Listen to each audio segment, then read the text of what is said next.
Hi friends, welcome to Film Whisperer. ഒരടിപൊളി സിനിമയുടെ കഥ കേട്ട് നോക്കിയാലോ ഫ്രണ്ട്സ്.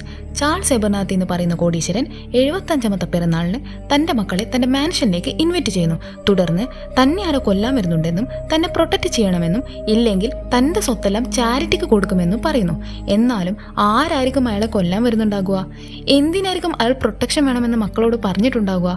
കഥ കേട്ട് നോക്കിയാലോ ഫ്രണ്ട്സ്. വീഡിയോയിലേക്ക് പോകുന്നതിന് മുന്നേ നിങ്ങൾ എൻ്റെ ചാനൽ ആദ്യമായിട്ടാണ് കാണുന്നുണ്ടെങ്കിൽ സബ്സ്ക്രൈബ് ചെയ്യാൻ മറക്കല്ലേ. മൂവിയുടെ തുടക്കത്തിൽ ചാൾസ് അബർനാത്തിയുടെ മകൻ ഡ്രൂയും അയാളുടെ വൈഫ് ഹന്നിയുമാണ് കാണിക്കുന്നത്. ഡ്രൂ അബർനാത്തി ഒരുപാട് ചാരിറ്റി പ്രവർത്തനങ്ങളൊക്കെ നടത്തുന്ന ആളാണ്. അവർ ചാൾസിന്റെ 75ാമത്തെ ബർത്ത്ഡേക്ക് ഇൻവിറ്റേഷൻ കിട്ടിയത് കൊണ്ട് തന്നെ അവിടേക്ക് പോവുകയാണ്.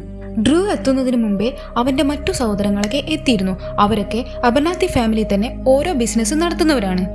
ഡ്രൂവിനെ കണ്ടപാടെ അവന്റെ മൂത്ത സഹോദരൻ സീജ ചോദിക്കും, അപ്പൊ കിളവൻ നിങ്ങളെയും വിളിച്ചിട്ടുണ്ടായിരുന്നു എന്ന്. അപ്പോൾ ഡ്രൂവിന്റെ സഹോദരി മെഡലിൻ പറയും, പിന്നെ വിളിക്കാതെ എല്ലാ മക്കളോടല്ലേ വരാൻ പറഞ്ഞത്. അത് കഴിഞ്ഞ് മെഡലിൻ ഡ്രൂവിനോട് ചോദിക്കും, പക്ഷെ നീ ഇൻവിറ്റേഷൻ ലെറ്റർ കറക്റ്റ് വായിച്ചിട്ടില്ലേ? അച്ഛൻ പുറത്തുള്ള ആൾക്കാരെ ഇൻവൈറ്റ് ചെയ്തിട്ടില്ലല്ലോ. ചുരുക്കി പറഞ്ഞാൽ ഹന്ന വന്നത് അവർക്ക് ആർക്കും ഇഷ്ടപ്പെട്ടിട്ടൊന്നുമില്ല. കാരണമൊന്നുമല്ല, ഹന്ന ഒരു സാധാരണ കുടുംബത്തിൽ ജനിച്ചപ്പോഴാണ്. ഇവരുടെ അത്ര റിച്ച് ഒന്നുമല്ല. ഈ പാവപ്പെട്ടവരെ കാണുമ്പോൾ ചില പണക്കാർക്ക് ഉണ്ടാകുന്ന ഒരു തരം കോംപ്ലക്സ് ഇല്ലേ, അത് തന്നെ.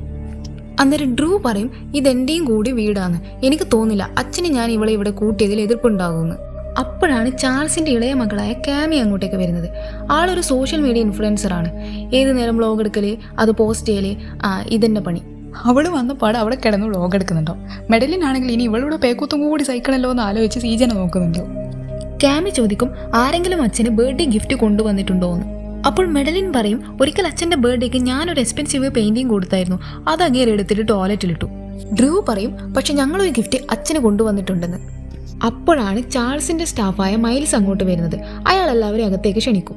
അവർ മൈൽസിനോട് ചോദിക്കും, ഇവിടുത്തെ പണിക്കാരൊക്കെ എവിടെയെന്ന്. അപ്പോൾ മൈൽസ് പറയും, അവരെല്ലാം ഒരു രാത്രിക്ക് മാത്രമായിട്ട് പറഞ്ഞു വിട്ടു. അതെന്താ എന്ന് അവർ ചോദിക്കുമ്പോൾ മൈൽസ്, അത് നിങ്ങളുടെ അച്ഛൻ തന്നെ പറയുന്നതാവും നല്ലതെന്ന് പറയും.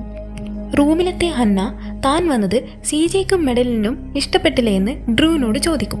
തിരിച്ച് ഡ്രൂ പറഞ്ഞത്, കുഞ്ഞുനാളിൽ അവർക്ക് വേണ്ട സ്നേഹമൊന്നും കിട്ടിയിട്ടില്ല. അതുപോലെ അവരുടെ വിചാരം അച്ഛനമ്മമാർക്ക് അവരെക്കാൾ ഇഷ്ടം എന്നെയാണ് എന്നാണ്. ആ ഒരു വിദ്വേഷമാണ് നിന്നോട് കാണിക്കുന്നത്, അല്ലാതെ വേറെ ഒന്നും കൊണ്ടല്ല. നീ അത് കാര്യാക്കണ്ട. പെട്ടെന്ന് മൈൽസ് വന്നിട്ട് അച്ഛൻ വിളിക്കുന്നതായിട്ട് അവരെ അറിയിക്കും. ശേഷം കാണിക്കുന്നത് കോടീശ്വരനായ ചാൾസ് അബർനാത്തിയാണ്. ഹന്നയെ കണ്ടതും ചാൾസ് ഡ്രൂവിനോട്, എൻ്റെ മക്കളോട് മാത്രമല്ലേ ഞാൻ വരാൻ പറഞ്ഞതെന്ന് പറയും.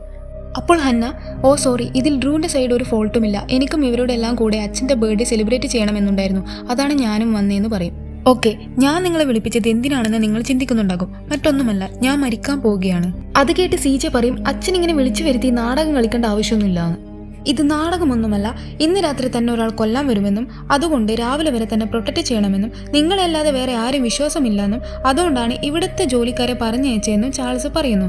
കൂടാതെ പ്രൊട്ടക്റ്റ് ചെയ്തില്ലെങ്കിൽ സ്വത്തെല്ലാം നിങ്ങൾക്ക് തരാതെ ചാരിറ്റിക്ക് കൊടുക്കുമെന്നും പറയുന്നു. അത് കേട്ട് ചാൾസിന്റെ മക്കൾ അയാളോട് ചോദിക്കും, അച്ഛനെന്താ വിളിച്ചു വരുത്തിയിട്ട് ആളെ കളിയാക്കുകയാണോ എന്ന്. അപ്പൊ ചാൾസ് പറയും, നിങ്ങൾക്ക് പോകണേല് പോകാം, ബട്ട് പോയാൽ എൻ്റെ സ്വത്ത് ഞാൻ നിങ്ങൾക്ക് തരില്ല.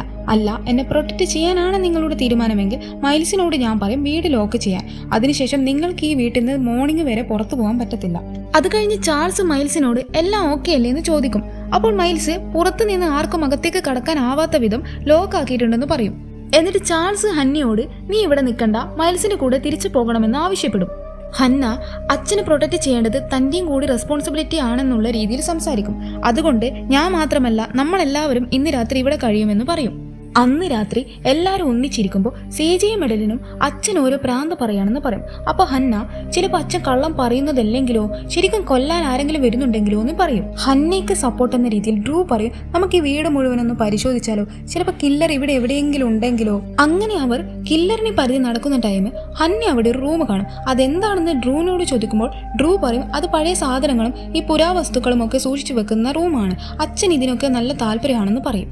അതേസമയം സീജയും മെഡലിനും കാമിയും അങ്ങോട്ടും ഇങ്ങോട്ടും കുറ്റം പറയുന്നുണ്ടാവും. സീജ പറയും കാമിയോട്, നിന്നെ പോലെ വെറുതെ തിന്നും കുടിച്ചും പണിയെടുക്കാണ്ട് ജീവിക്കുകയോ വെറുതെ ഇരിക്കുകയോ ചെയ്യല്ല നമ്മൾ. അപ്പോൾ കാമി പറയും, നിങ്ങൾ അതിന് സ്വന്തമായിട്ട് ബിസിനസ് പോലും ചെയ്യുന്നില്ലല്ലോ. ഞാൻ സ്വന്തമായിട്ട് ബിസിനസ് ചെയ്യുന്ന ആളാണ്, അല്ലാതെ നിങ്ങളെപ്പോലെ അച്ഛൻ്റെ കണക്ക് പിള്ളേറ്റ് നിൽക്കുന്ന ആളല്ല. അപ്പൊ മെഡലിൻ പറയും വെറുതെ സെൽഫി എടുത്ത് നടക്കുന്ന പോലെയല്ല കമ്പനിയുടെ കാര്യങ്ങൾ നോക്കുന്നത്. അപ്പോൾ കാമി പറയും അച്ഛന്റെ കീഴിൽ വർക്കാക്കിയിട്ട് നിങ്ങൾക്ക് തന്നെ നിങ്ങളുടെ ലൈഫും അടുത്തെന്ന് എനിക്കറിയാം, എന്നോട് അസൂയ തോന്നിട്ട് കാര്യമില്ല. ഇവരുടെ വഴക്കിനെ ഒരു അന്ത്യമില്ലാന്ന് മനസ്സിലാക്കിയ ഡ്രൂ ഒന്ന് മിണ്ടാണ്ട് നിൽക്കോ, നമ്മളൊരു ഇമ്പോർട്ടന്റ് കാര്യത്തിനാണ് ഇവിടെ കൂടിയതെന്ന് പറയും. അപ്പോൾ സീജ പറയും ഇമ്പോർട്ടന്റ് കാര്യം? ആർക്ക് ഇമ്പോർട്ടന്റ് കാര്യം? നിങ്ങൾക്ക് ചിലപ്പോൾ ഇമ്പോർട്ടന്റ് കാര്യമായിരിക്കും, പക്ഷേ എനിക്കും മെഡലിനും ഇമ്പോർട്ടന്റ് കാര്യമല്ല എന്ന് പറഞ്ഞ് അവർ പോകും. റിച്ച് കുടുംബാന്ന് പറഞ്ഞിട്ട് എന്താ കാര്യം? ഏത് നേരം അടിയും വഴക്കും തന്നെ. നെക്സ്റ്റ് കാമിയാണ് കാണിക്കുന്നത്. അവൾ താഴത്തെ റൂമിൽ നിന്ന് മദ്യക്കുപ്പി അടിച്ചു മാറ്റുന്നുണ്ടാവും. പെട്ടെന്ന് അവളൊരു സൗണ്ട് കേൾക്കും, ബട്ട് ആരെയും കാണില്ല. തന്റെ പിറകെ ആരോ നിൽക്കുന്നതായിട്ട് അവൾക്ക് തോന്നും. ആ ആള് അവളുടെ അടുത്തേക്കായി വരുന്നത് പോലെ തന്നെ അവൾക്ക് ഫീൽ ആവും. അവൾ ഓടി മുകളിലേക്ക് കയറിയിട്ട് ഡോർ ഓപ്പൺ ആക്കാൻ നോക്കും, എന്നാൽ ഡോർ ഓപ്പൺ ആവില്ല.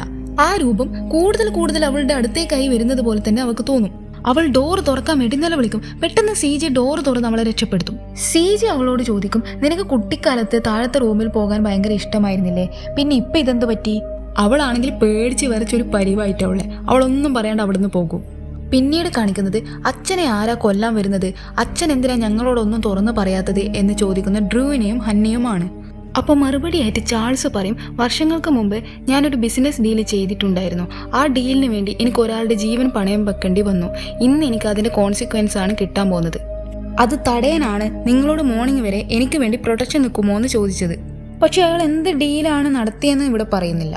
അടുത്തത് സീജയാണ് കാണിക്കുന്നത്. അവൻ പൂൾ ടേബിൾ കളിക്കുന്നുണ്ടാകും. പെട്ടെന്ന് അവിടെ വെച്ച ഗ്ലാസ് തന്നാലെ വീഴും. എന്താണെന്ന് അറിയാൻ വേണ്ടി അവൻ നോക്കുമ്പോൾ ഒന്നും കാണില്ല. തിരിച്ചവൻ പൂൾ ടേബിൾ നോക്കുമ്പോൾ ചിതറിക്കിടന്നിരുന്ന എല്ലാ ബോൾസും കറക്റ്റ് ഓർഡറിലായിട്ടുണ്ടാകും. സീജെ എന്താ നടക്കുന്നതെന്ന് അറിയാത്ത അവസ്ഥയിലായിരിക്കും ഉണ്ടാവുക. പിന്നെ കാണിക്കുന്നത് കാമിയാണ്. അവൾ പൂളിന്റെ അടുത്തുനിന്ന് വ്ലോഗ് എടുക്കുന്നുണ്ടാകും. അപ്പൊ അവളുടെ പിറകെ ഒരു കറുത്ത രൂപം നിൽക്കുന്നതായിട്ട് കാണും. അവൾ തിരിഞ്ഞു നോക്കിയതും ആരെയും കാണില്ല. തന്റെ തോന്നലാണെന്ന് വിചാരിച്ച് കാമി പൂളിന്റെ സൈഡിൽ പോയിട്ട് ഇരിക്കും. പെട്ടെന്ന് ആരോ പിറകിന്ന് വന്ന് അവളെ വെള്ളത്തിൽ മുക്കും. അതാരാണെന്ന് നമ്മളെ കാണിക്കുന്നില്ല. പിന്നീട് കാണിക്കുന്നത് കാമിയുടെ ജഡമാണ്. ഡ്രൂയും ഹന്നയും കാമിയെ കാണാത്ത വിവരം സീജിയോടും മെഡലിനോടും പറയും. അവർ പൂളിൽ വന്ന് നോക്കുമ്പോഴുണ്ടാകും മരിച്ചു കിടക്കുന്ന കാമി. ഹന്ന പറയും ഇതൊരു ആക്സിഡന്റ് അല്ല, ആരോ കൊന്നതാണെന്ന്. പക്ഷെ സീജയും മെഡലിനും ഇത് വിശ്വസിക്കില്ല. അവർ ചാൾസിനോട് പോയിട്ട് കാമി മരിച്ച വിവരം അറിയിക്കും. ചാൾസ് ഇതിനെല്ലാം കാരണം താനാണെന്നും ഇവിടെ ഒരു ആത്മാവുണ്ട്, അതിന് വേണ്ടത് തന്നെയാണെന്നും കൂടാതെ ബിസിനസ് ഡീലിന്റെ കാര്യവും പറയും. ഡീൽ എന്താണെന്ന് അയാൾ പറയുന്നില്ല. സീജി അപ്പോൾ പറയും, എന്ത് ഡീലാ നിങ്ങൾ ചെയ്തേ? ഇതൊന്നും എന്തുകൊണ്ട് എന്നോട് പറഞ്ഞില്ല?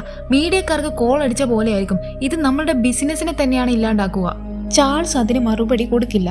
എന്നിട്ട് ഹന്നയോട് പറയും, കാമിയുടെ സ്വത്ത് ഇനി ഞാൻ നിന്റെ പേരിലാക്കുകയാണ്. കാരണം നിന്നോട് ഞാൻ ഇവിടുന്ന് പോകാൻ പറഞ്ഞിട്ടും എന്റെ പ്രൊട്ടക്ഷന് വേണ്ടി നീ ഇവിടെ നിന്നു.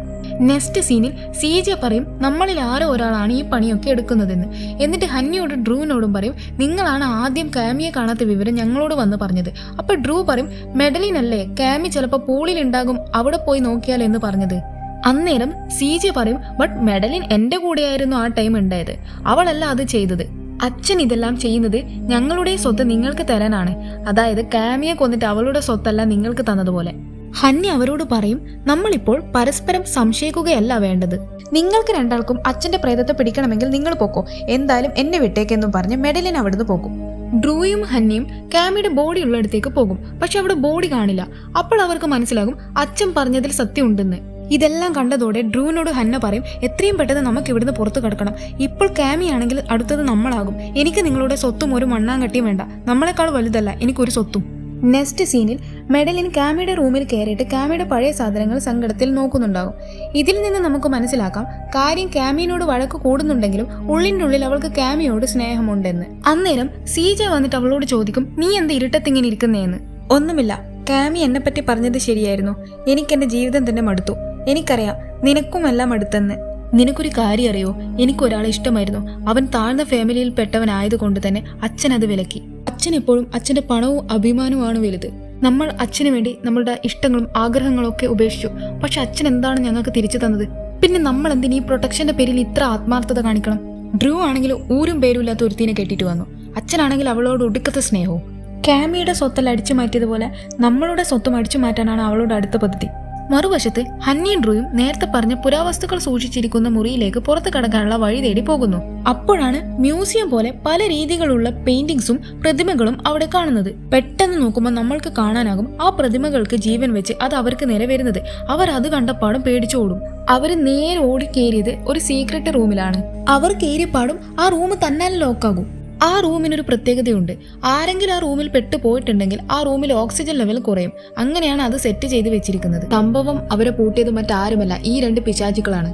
പെട്ടെന്ന് അവർ അവരുടെ പിറകെ നിന്ന് ഒരു സൗണ്ട് കേൾക്കും. മെഡലിൻ അതെന്താണെന്ന് അറിയാൻ വേണ്ടി പോകും. പക്ഷേ ആരും കാണില്ല. അന്നേരം അവളെ എന്തോ ഒന്ന് വലിച്ചെടുത്തു കൊണ്ടുപോകും.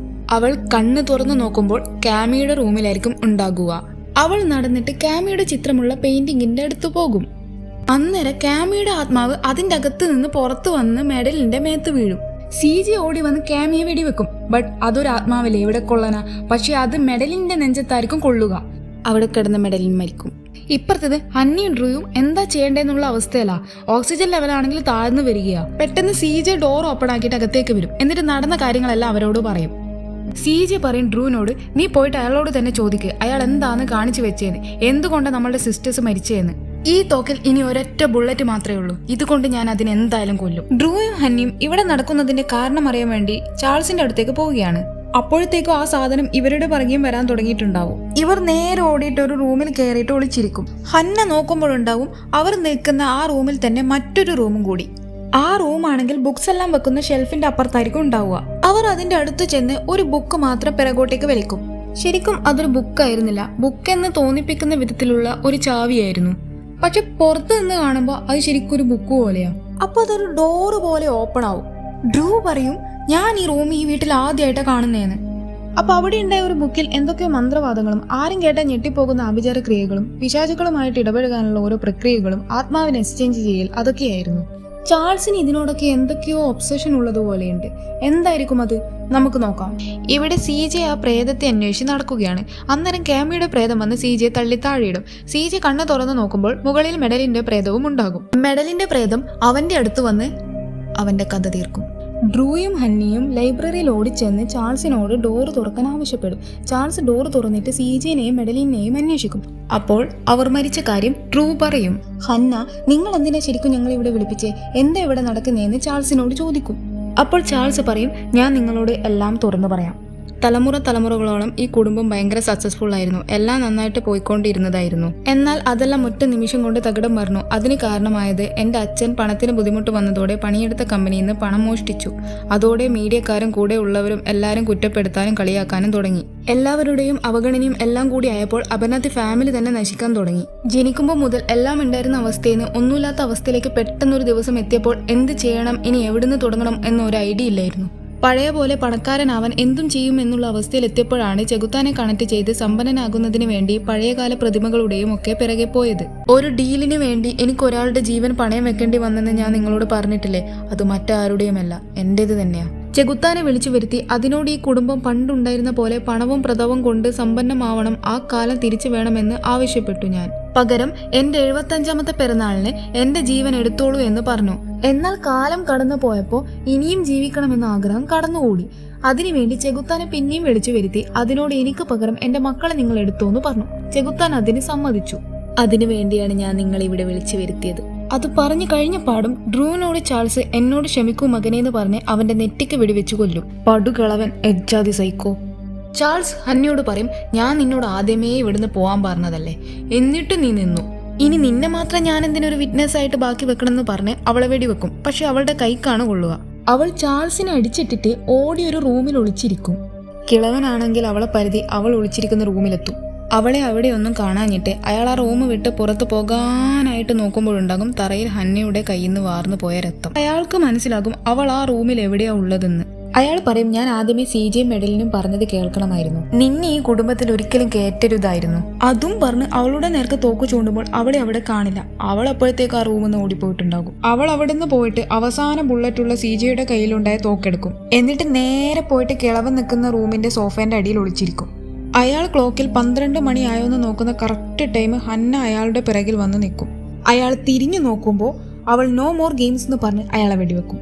അവസാന ഷോട്ട്. പക്ഷെ കിളവൻ ചത്തിട്ടില്ല. എന്നെ എങ്ങനെയെങ്കിലും ഒന്ന് രക്ഷിക്കൂ, ഞാൻ എന്റെ സ്വത്തെല്ലാം നിനക്ക് തരാമെന്ന് അയാൾ പറയും. അപ്പോൾ അവൾ പറയും, എനിക്ക് തന്റെ ഒരു കുന്തവും വേണ്ട, 12 മണിയാകാൻ ഇനി വെറും 2 മിനിറ്റ് ബാക്കിയുള്ളൂ. ആ ഡീമൻ നിങ്ങളെയും കൊല്ലും. ഞാനും ഡ്രൂയും നിങ്ങൾക്കൊരു ഗിഫ്റ്റ് കൊണ്ടുവന്നിട്ടുണ്ടെന്ന് പറഞ്ഞിട്ടുണ്ടായിരുന്നില്ലേ? അത് മറ്റൊന്നുമല്ല, നിങ്ങളൊരു മുത്തശ്ശനാകാൻ പോകുന്നു. I am pregnant. അതും പറഞ്ഞ് അയാൾക്കൊരു ബേർഡേയും വിഷാക്കി അവൾ അവിടുന്ന് പോകും. അയാൾ രക്ഷിക്കണേന്ന് പറഞ്ഞ് അപേക്ഷിക്കും. അപ്പോഴേക്കും ആ ഡീമൻ അയാളുടെ അരികിലേക്ക് വരുന്നുണ്ടാകും. പിന്നെ എന്താ ഉണ്ടായെന്ന് പറയണ്ടല്ലോ, അത് അയാളെയും കൊല്ലും. ഹന്ന ഇപ്പുറത്തുനിന്ന് അവളും ഡ്രൂയും ഒരുമിച്ച് നിൽക്കുന്ന ഫോട്ടോ നോക്കി സങ്കടപ്പെട്ടിരിക്കുന്നുണ്ടാവും. ശരിക്കും അവരാ വീട്ടിൽ വരാൻ പാടില്ലേനു. പിറ്റേ ദിവസം രാവിലെ ഡോറ് തുറക്കുമ്പോൾ മൈൽസ് കാണുന്നത് രക്തക്കറ പടർന്ന ഡ്രസ്സുമായി വരുന്ന ഹന്നയാണ്. എല്ലാവരും എവിടെയെന്ന് ചോദിക്കുന്ന മൈൽസിനോട് എല്ലാവരും മരിച്ചെന്ന് മറുപടി പറഞ്ഞ് ഹന്ന അവിടെ നിന്ന് ഇറങ്ങിപ്പോകുന്നു. അങ്ങനെ ഈ സിനിമ ഇവിടെ തീരുന്നു. ഫ്രണ്ട്സ്, എങ്ങനെയുണ്ട് സിനിമ? നിങ്ങൾക്ക് ഇഷ്ടപ്പെട്ടെന്ന് വിചാരിക്കുന്നു. അല്ല, നിങ്ങൾക്കൊരു സംശയം ഉണ്ടാവും, മക്കളെ പകരം കൊടുത്തിട്ടും എന്തുകൊണ്ട് ചെകുത്താൻ ചാൾസിനെ കൊന്നു എന്ന്. അതിന്റെ ആൻസർ ഇത്രയേ ഉള്ളൂ. ചാൾസ് അയാളുടെ 75ാമത്തെ പിറന്നാളിന് അയാളുടെ ലൈഫ് തരാ എന്നല്ലേ ആദ്യം പറഞ്ഞത്. പിന്നീടാണല്ലോ മാറ്റി തനിക്ക് പകരം മക്കളെ തരാ എന്ന് പറഞ്ഞത്. ചാൾസ് പറഞ്ഞ വാക്ക് മാറ്റിയപ്പോൾ ആ ഡീമനും അതിന്റെ വാക്ക് മാറ്റി. അത്രയേ ഉള്ളൂ. അപ്പോൾ ഫ്രണ്ട്സ്, ഇനിയും വേറൊരു സിനിമയായിട്ട് ഞാൻ വരാം. ബൈ.